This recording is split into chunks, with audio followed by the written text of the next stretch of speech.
Yo, what's a good gang? We're back again with another video, this time focusing on music and which year has had the best year of music since 2020. Let's get into it. 2025 has been filled with many surprises, major releases, artists coming back from hiatus, surprise drops, and more.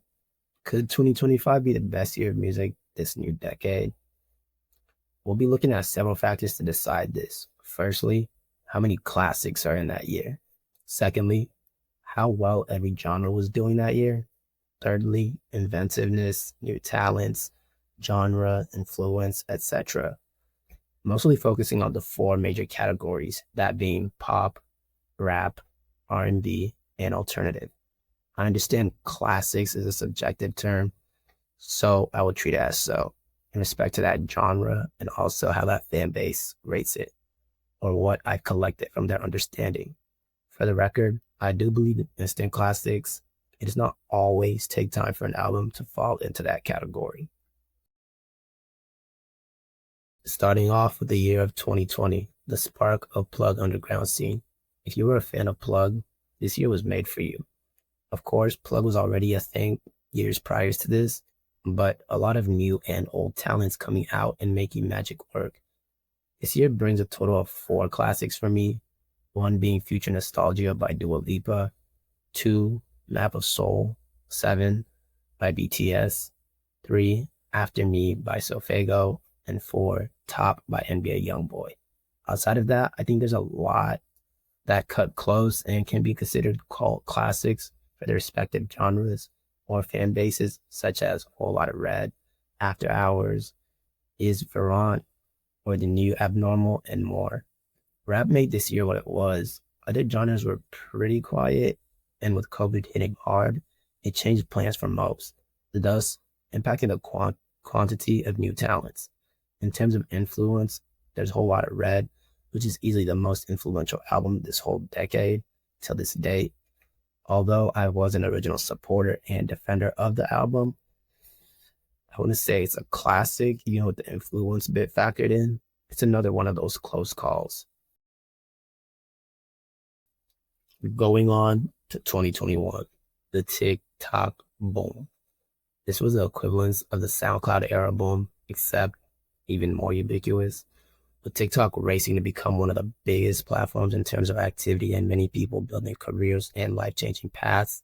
It didn't only open many doors for underground rap scenes, but also some notable pop artists like Pink Panthers, Olivia Rodrigo, and really every other genre. However, pop and rap possibly benefited the most. The Plug sound was evolving with the mark Cardi left before his hiatus. With the infatuation of early 2000 trends, pop music started to get out of the comfort shell it's been resting in for over a decade, taking more chances. As far as classics go, Sour is widely accepted as a classic. I think we can all agree Alone at Prom Deluxe is a classic. And I think you can also make a solid argument for you it's Up to Me being a classic. Outside of those three, we are left with a long list of what could be considered an artist's best work, but ultimately not enough to say that it's a classic, such as To Hell With It, Pray for Haiti, Certified Lover Boy, The Melodic Blue, RR, Project X, and a long list of albums that are great, like Dirty, Donda, Talop 5, Slime Language 2, etc. Although not many classics, this year did offer a great selection of music across all genres. Next, 2022. Ooh, what a year for this one, from start to finish. We are finally out of COVID and artists across all genres got something to say. With all the free time, we were left with much pondering and mixed emotions and some answers. That shows very vividly in this year of music. We start off the year strong with Dawn FM by The Weeknd. It only gets better and across all genres. And passing the torch to Black Country's New Road, Ants From Up There, relaying it over to Kendrick Lamar's Mr. Morale and the Big Steppers, to Harry's House, Gemini Rights, Wasteland, Melt My Eyes, See Your Future, Renaissance, It's Only Me, Baby Jack, Fallen Raven, The Forever Story, Soul Sold Separately, Inverno CT, No Stylist, Limbus 3, Flawless Like Me, Midnights. The list goes on. And to put that cherry on top, most highly acclaimed piece of performance art this decade, we got SOS by SZA. If there was a 2016 or 2017 of music for this decade, this is the year that comes closest. Every genre was prospering and putting out some of their best works.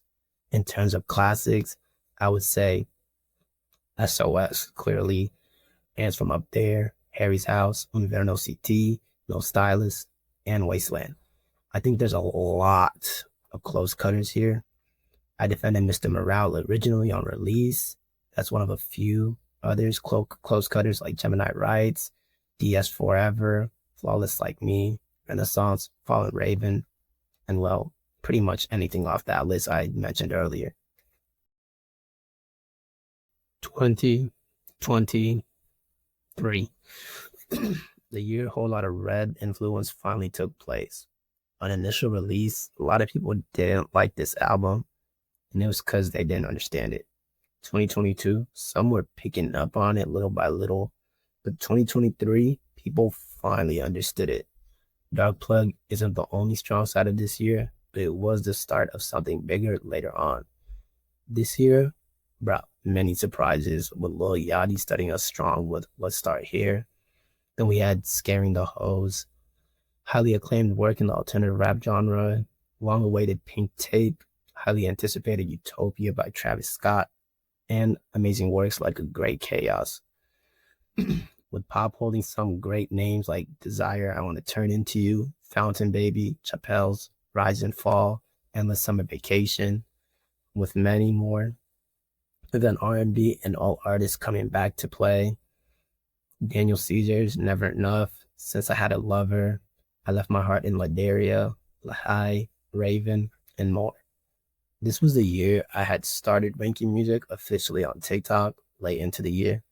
It holds a great density of close calls, with the classics I'd pick from it are Utopia, Raven. It also produced my favorite rap album since Good Kid, Mad City, which is Bring Desire by Mike. If you want to make an argument for some of the others here, I can understand it. I wish I did rank earlier, but I don't have a clear recollection of every rating I would have given them.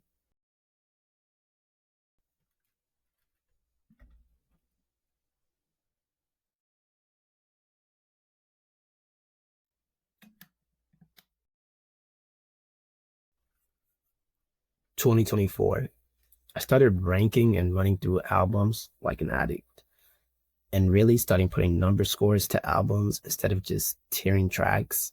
The classics in this year caught me by storm. This was also a very eventful year for music altogether. After Drake's For All the Dog track with J. Cole, Kendrick felt a need to throw a jab, which finally brought about the long-awaited battle. In the midst of the rap scene being in chaos, there was a lot of amazing works being put out. In other genres, as far as rap goes, I wouldn't say there was any classics for me in this year for the genre. Yeah, GNX was solid and another close cutter from Kendrick. Outside of that, there was a lot of overrated albums like Blue Lips, The Death of Slim Shady, and more. Outside the storm, there was a little bit of light. Dark Plug pushing more to younger artists, with releases like Say So Says, General Underground kind of making a comeback with one of them, One Life's Pretty Fun's Fun House. Then pop was blooming with the Tortured Poets, Hit Me Hard and Soft, Cowboy Carter, Brat, Eternal Sunshine. However, none of which I'd consider a classic. R&B was in a stalemate. No one really left to push the genre, but the best album from that year and only classic in this year is Thames' Born in the Wild. Just a beautiful, well-written piece through and through, making it my second instant classic and first official instant classic through rating. There was another I could make the argument for as a classic with Only Music Makes Me Cry Now by Becky and the Birds. I originally rated it 8.8, and to me, anything at 9 or higher is a classic. However, replayability on it is insane, and I've been spinning it ever since it came out. So I wouldn't mind throwing it in that category. Now for 2025. The release of GNX towards the end of the year made a lot of people come out of hiding. 2025 has had many big name drops, from Playboy Carti to The Weeknd, Summer Walker, Tim Impala, Deftones, Justin Bieber, Ed Sheeran, Black Country New Road, Lil Wayne, Pierre Bourne, Javion, etc. You get the idea. On paper, you might be thinking, this is the best year of music. Well, actually, no. A very large drop in quality. There might be great albums, but they might also be the ones that come and go. Only album that has had good replay value across genres is Show Business by Mike. I believe the strong suit for this year of music is actually Dark Plug, with Osama Sun and Che leading the way. People acknowledging some underground talents. Names more like Nine Vicious, Laser Dim, 1300 Saint, Lucy Bedrock, Pretty Fun, and so on. There's a spread in quality with albums this year, most sitting around the average to great area. Still, no classics to this day of making this video, and Born in the Wild still sitting as my last classic rated today.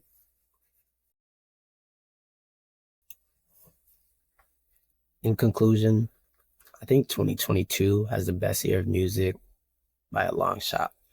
There's some good shouts of 2023 and 2021, but nothing really touches 2022 and classics produced, the success of all relevant genres in this video, and just overall public success. 2025, by far, is the weakest year of music in the 2020 decade. They're giving it their all with all the big names, but they might need Michael Jackson to come save it at this point, because this shit not cutting, gang.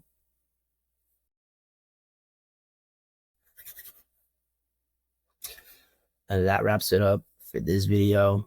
If you are interested in seeing my top artists, albums, and songs coming out from the year, here's an overview of it. We not gonna count the A-Team, not sure why, but it's the first song that Adele plays every time I connect to car aux. And here's my Apple Music for any wandering souls. Anyways, y'all let me know what year you think has the best music, or just drop your top artists and albums down below. Take care.